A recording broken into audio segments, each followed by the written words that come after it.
Well, a recent law to deter drunk driving is being circumvented by thousands of New Yorkers. It appears that 70% of people convicted of DWI have talked their way out of getting one of those Ignition Interlock devices in their vehicles. As we told you, we promised, Pat Bailey now exposing a loophole in the law that some say is allowing dangerous drivers on the road.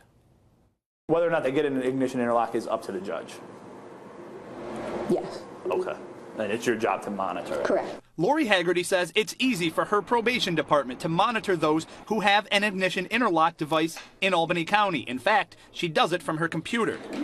If I see somebody blowing a positive and I get an immediate email on that, I can get on the website and see who's operating that vehicle. A 2010 state law says everyone convicted of a DWI must get an Ignition Interlock device installed in their car. But state records show in this case everyone is only 30%. That is because at sentencing, DWI offenders can convince a judge to make an exception. They're often granted for offenders who claim not to own their own vehicle or promise to unregister their car for the length of time a device would have been installed.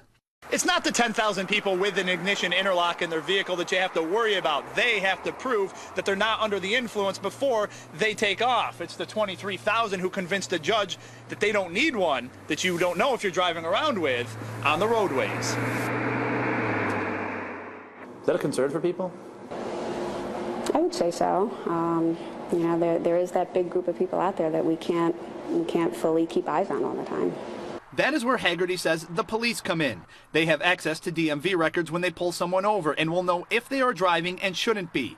Even though they will face further charges, the point is they're still on the road. In Albany, Pat Bailey, CBS 6 News.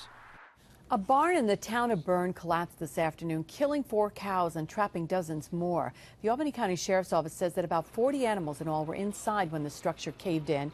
Using their hands, firemen and deputies formed a line and began removing bales of hay that were on the second floor before the collapse. Well, at one point, the structure was deemed unsafe and a farm tractor was used to remove parts of the roof while the search for missing cattle continued. The cause of the collapse is still under investigation, but it was likely due to the weight of new hay being stored above the cows. And that young bear cub that was spotted in a tree in Glens Falls yesterday, we showed you these pictures yesterday, well, it's being released back into the wild. Glens Falls police say a man hit the cub with his car outside of St. Mary's Church in the city. The little bear then climbed up a tree behind the former post office and just fell asleep. I guess that's what you do, you know.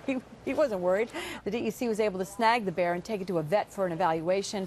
The cub looked healthy, we're told, and was taken to the Syracuse area to be released. So